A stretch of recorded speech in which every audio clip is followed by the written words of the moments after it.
Hey, xTech GM mode fans, it's Joe Gaddenby here. Happy you're having fun and happy you guys believe in my character. Just want to say I think you made the right choice picking my guy over that Argento guy, or Argent Bust as you guys are calling him. Just ask if you make joke accounts that they say not Joe Gaddenby so I don't get in trouble from people getting confused. Other than that, thanks for all the support and go Canucks go.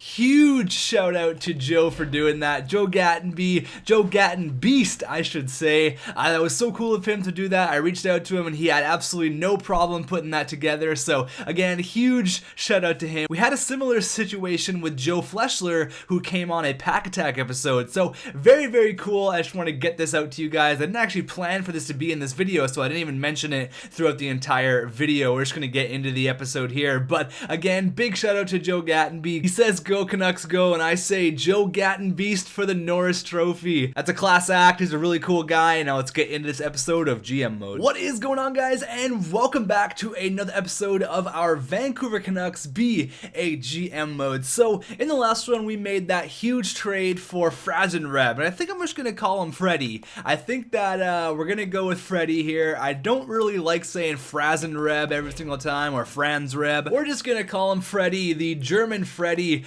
We're just gonna call him that. So he starts his Vancouver Canucks career being 5-0 with 2 shutouts, a goals against average of 1.57. So that's pretty decent. So that's really, really good. And I'm doing this 10-10 thing. Ben Bishop is obviously 3-1, so he's played 4 games. He needs 1 more game with a .913 save percentage. That's pretty good as well. There was a lot of hate in the last episode saying, why did you trade Sam Steele when you could have traded for Bo Horvat? Why'd you trade Sam Steele when you could have traded Bo Horvat? Horvat's 3 years older than Sam Steele, doesn't have that good potential. Like, what are you doing? Why did you not trade him? Because my eventual plan for this is that Horvat will, as Freddie continues his undefeated streak up against Montreal, do it, buddy. Oh, we lose. But my initial plan for this and my goal is that McCann hopefully jumps up to like 86 overall, and then I can throw Horvat on the third line. So that's kind of my plan, although it might not work perfectly. I'm actually going to start the 10-10 thing in the next game after this Chicago game because I'm going to start it fresh at 10-10 because I wanted them to each get 5 games or whatever. I wanted them to split up the time a little bit for the start. But again, my initial plan was that Jared McCann can eventually, hopefully after this year, become 85, 86 overall. This is the big year for him to jump. He's doing pretty good in the first 14 games, but I would really like to see McCann get to 86. I would absolutely love that, then have him between Yakupov and Kraus. That's the ideal plan, and I think we have to give him some more, okay, he's actually on the power play. We got to give him some more ice, though. He's got the power play time. I think he's getting PK time, yeah. I mean, he's getting all the ice necessary. I really just need him to jump up. So once he's 86 overall, you're going to see Horvat on the third line, and that's kind of my plan. Sam Steele was good, don't get me wrong. I hope he's actually doing well in Columbus. Let's check that out really quickly. Obviously, we traded him and a few other things for Freddie, and I think that's a really good name. I actually really like that name, but they're not even playing him in the NHL right now. Why? What are you doing? You're ruining him. You're ruining Sam Steele. Maybe I should have kept Steele and traded Horvat. Maybe I should have. Now that I look at it, it was probably a way better move. You know what? What's done is done. You can't go back. We're doing fine. We're 12-2-0. Looking to make that 13-2-0 up against the Blackhawks. Let's go. 2-1 Matthews and Duclair. First line coming up huge. Period number 2. Oh, wow. They storm right back with Patty Kane and Jonathan Toews. 1-2 punch there, but Lawson Krause, the second line winger, and Killorn, the fourth line winger. We're getting scoring from every single line right now. There you go. 4-3. 10 minutes left. This is crucial Come on, guys. Come on. Oh my god. Panarin. Oh my god. The rookie. Panarin and Dano. Oh my goodness. That did not last long. Let's get a last minute one. No, no. They ruin it. Oh no. That's fine. You know what? Whatever. We can drop a few games here and there. Although it was against the Hawks, I want to win every game I possibly can against the Hawks. So let's put Ben Bishop back as the starting goalie. I kind of want to give Freddie 10 games and then give Ben Bishop 5. Does that sound fair? Because the 10 and 10 thing, that's going to split it up completely, and I really want Freddie to become a #1 goalie. I mean, although he's elite, his stats aren't really elite. His reflexes are sick, but other than that, the rest of his stats are like mid 70s, low 80s. Although Bishop is going to get the job done, as I say that, he loses 7-2 there. You can get the job done. I think I'm going to go 10 and 5, but if Ben Bishop is playing good, I'll give him 10 games. I don't want him to struggle, though. If he starts to struggle, I'm going to go ahead and put Freddie in there. But you know what? He's been winning games, so I'm going to give him another 3 starts. That's fine. So 5, 6, 7, 8. I might just do it in 10 and 10. It really just depends on how the goalie's playing. I'm going to do the exact same thing with Freddie. If he loses 3 or 4 in a row, I might yank him and put Ben Bishop in. Bishop's really taking the lead right now. He's absolutely crushing it, and we're absolutely crushing it. 16-4-0. But you can talk all you want about the Sam Steele trade, whatever. It's done. It's happened. You can't go back. Maybe looking back at it, Steele would have been the better option to keep. But you know what? I'm very happy with our team right now. 17-5-0. Bishop did lose there, so I don't know if I'm going to do like a 10 and 10 or a 10 and 5 or a 10 and 1 type deal. I'm kind of just going to go with, if you win, you're in. If you keep on losing games, you're going to be yanked, and get another victory there. Freddie just killing it right now. Johnson, Duclair, and Provorov.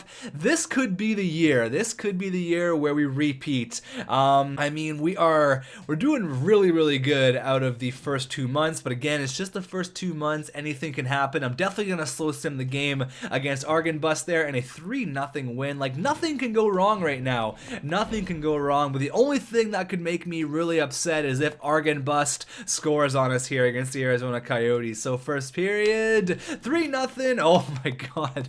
Tobias Reeder, that guy absolutely crushes us every time we play him. He's the worst, and we're getting destroyed right now. Period number 2, 4 to... Oh, Tobias Reeder gets a hat trick. Oh my god. Duclair against his old team. We're not having a very good night. Hansel, oh my god. 5-1. I mean, we're out shooting them, but alright, Freddie, you had an off night. That's not the worst thing in the entire world. Yeah, we cannot even score on these guys at all, but it's okay because Argon Bust did not get a goal, and that makes me happy, although he probably had 4 or 5 assists knowing how this game went. That was some ice tilt right there. Did he have anything? Oshie had 3 points, didn't even get on the score sheet. That is just embarrassing. That's really, really embarrassing. -1. Oh god, that guy is absolutely brutal. Since this one is a back-to-back night, I'm gonna go ahead and give Bishop the next 2 stars. Whatever happens, we're gonna give Freddie a couple games of rest. Although he's played good, I think he went 2-1 obviously there in the last 3 games. But we're gonna go back to Freddie after these 2 games against the Anaheim Ducks, and we lose 2-1, 2 losses in a row. I think that's the first time this year that's actually happened. So up against Calgary, come on, big W here, Bishop, and we win 4-1. Absolutely perfect. This might slow things down a little bit, always having to go back and change out the goaltenders, but it's honestly not even that bad. We're gonna give Freddie the next, definitely the next 5 starts. So we'll go up to this Calgary game. I'm definitely gonna slow sim the game against Argon Bust, but 27-0. We're doing just fine right now. We are doing just fine. I'm pretty happy with the way things are going. I really have no complaints. 3-1 loss there, but I think every everyone's kind of pitching in. There's really no one that's completely going off in the stat department, but I think everyone's just kind of chipping in, and that's really, really nice. So up against Jamie Benn and Tyler Seguin, they have a really good record, pretty much identical to us. Big victory here, guys. Big victory, 5-3. That's what I'm talking about. If you can beat a team like that, I mean, that's great, especially in our conference. Those are huge points. Exact same thing with the Avs here. They have a really good record. Ooh, we get destroyed 5-0. That's all right. That's all right. 21-9-0. We're up against the 14-14-3 Argon Bus. We're at home. First period. 2-0 McCann and Tyler Johnson. Baby period number 2. 2-1. Tobias Reeder again. That guy is a Canuck killer.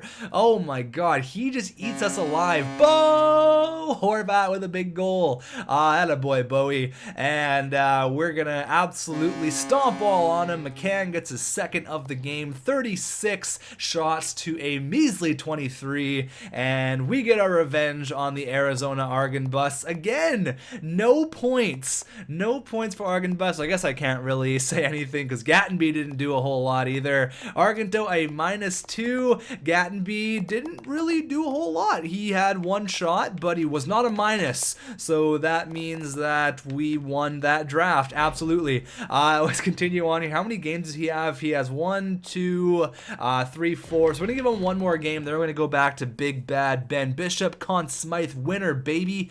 Bishop, it has been so good for us. Like, the free agent signing coming out of Tampa Bay. The first year he kind of struggled, but he has been absolutely elite. Yeah. He's been absolutely elite the past 3 years with the Vancouver Canucks, and we lose 5-2. All right, Freddie, I'm not going to worry about it. You know, we're going to give Freddie one more game because it's a back-to-back, and then we're going to put Ben Bishop in against the Argon Bus. And again, we have to slow sim that game. Surprisingly, we haven't lost in overtime yet, which is actually pretty weird because usually we have a lot of overtime losses. But let's go here up against the Argon Bus. I bet you $10 that Tobias Reeder is going to score in this game. First period, 3-1, and Tobias Reeder. I mean, you guys owe me $10. Oh my God, Reeder. Jake Bean, McCann, and Duclair. Period number 2, 5-2. Johnson on a penalty shot, and Jake Bean and Ryan White. There you go. We had that one weird game against the Argon Bus Coyotes, but after that, we've really just dominated them. This is gonna, oh, Max Domi. I'm surprised that wasn't friggin', what's his name? He's been so good. I don't even know. Bo Horvat. Tobias Reeder, again, eats us alive, but we come through with 6 big goals. And again, did he do anything? Another game against the Canucks and no points. I just would love for, Gattenby to score at least once. Where is he? Gattenby -1, one shot, but Argonto -4. Oh my God, you better check yourself before you wreck yourself, man. Ouch. So after this month, I think I'm gonna call it an episode. We're gonna end off with Ben Bishop here all the way throughout the throughout this whole month. Then we'll do a little recap on the stats. We're doing pretty good. I'm pretty happy with the way things are going right now. I'll probably slow sim the game against the Hawks. Up against the San Jose Sharks. Ooh, we get stomped on 6-2. It's weird. We can have like 3 or 4 games where we just It's weird. We can have like 3 or 4 games where we just stomp over everyone, and then we have a couple games where we lose like 5-0 or like 6-2, but then we rebound, which is really, really nice. So let's go up against the Chicago Blackhawks. First period, 2-1, Austin Matthews, Patterson, and Panarin.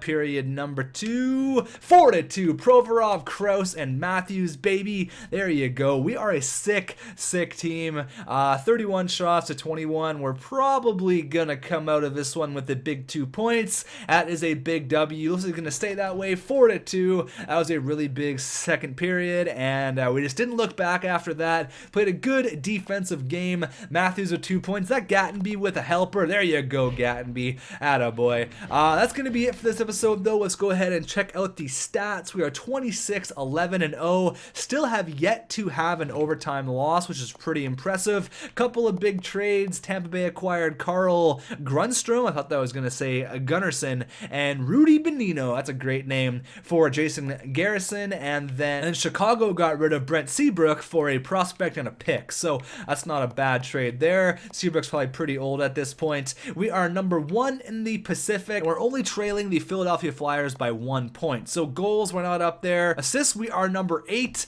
That's not bad at all. With 30 there for Anthony Duclair. Points, we are not up there. Probably be pretty close though. And then Freddie is tied for 6th, also with Ben Bishop. They both have 13 victories on the year.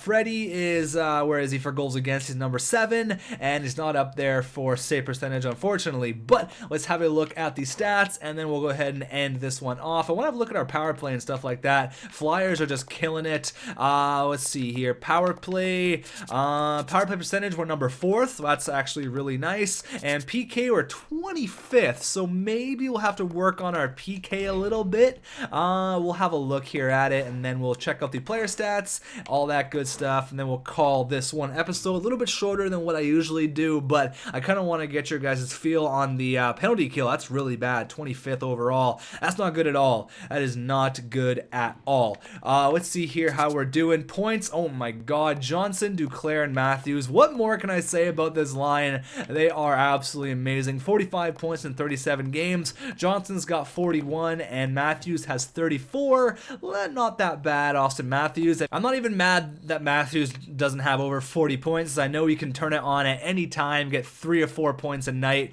Nail Yakupov, 30 points. Bo Horvat, 24. McCann, 23. So you could easily make the argument to put McCann on the second line and put Horvat on the third. I might just do that. I may just go ahead and do that.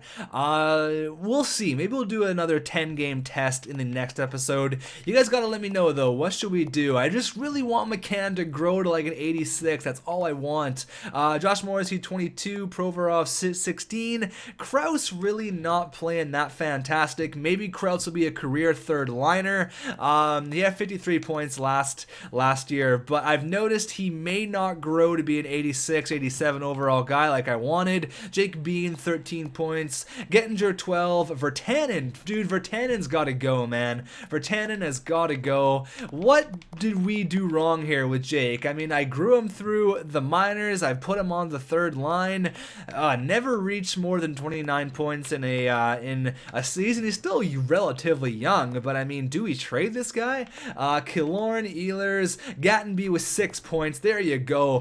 He's an even rating, which is not that bad. Glendening, Tanev, there you go. And the goaltender is going to be kind of interesting. 13-5 and 13-6. Although Freddie has a better goals against average, but more shutouts. But Bishop technically has a better record with the one less loss. But I think it's great the way that we're splitting up our goaltending duties. I'm very happy with it. Just for my curiosity, how is Argon Bust? 5 points and a -17. Are you aware that Joe Gattenby has 6 points and an even rating? Wow, you are bad at hockey. Just retire right now. Just call it quits, buddy. You are terrible. Oh my god. So on that note, we're gonna end this one off. Let's check out the power play and let me know. I mean, we could ideally trade Virtanen for a legitimate second line scorer to play alongside Horvat and Yakupov, and then put Krause down there, but I don't really know. That may be making too many moves, but if it ain't broke, don't fix it. I'm very happy with the way things are going. I've just heard way too many comments of you guys saying, dude, Lawson Krause is not going to progress, and I really don't want to waste time with that. And I mean, I don't know about Jake, man. I don't know what's going on with him, but I may do this for the next episode, but have a look at our penalty kill. What's the problem with our PK? You can let me know in the comments, and then I will see you guys in the next episode. Argento, just call it quits, buddy. Hang up the skate.